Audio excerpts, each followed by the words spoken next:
ئێستاتیکای تاریکی ئەمە چوارم کتێبی منە کە لە بواری ڕەخنەی شانۆ بڵاوی دەکەمەوە. ئەم کتێبە بۆ ماوەی 8 ساڵ کارم لەسەری کردووە.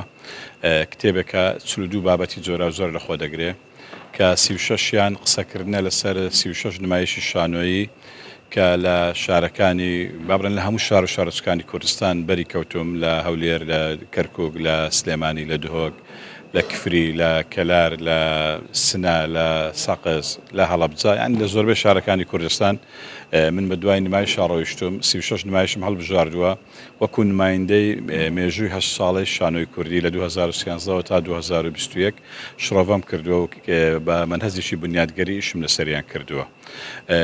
دواتر بەشێشتری قسەکردنە لەسەر کۆمەڵێک سێکتەری شانۆیی کە تا ئێستا بە شێوەیەکی بەرچاو قسەی زۆریان لەسەر نەکراوە، وەکو سینۆگرافیا و وەزیفەی سینۆگرافیا لە شانۆ، یاخود فۆرم لە شانۆی کوردیە، فۆرم چییە لە شانۆی کوردیا، فۆرم چۆن مامەڕێ لەگەڵ کراوە.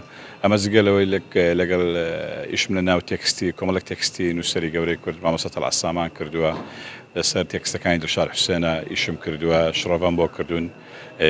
ئەمە بەگشتی کتێبەکە لە 550 لاپەڕە پێک دێ بە قەبارەی گەورە.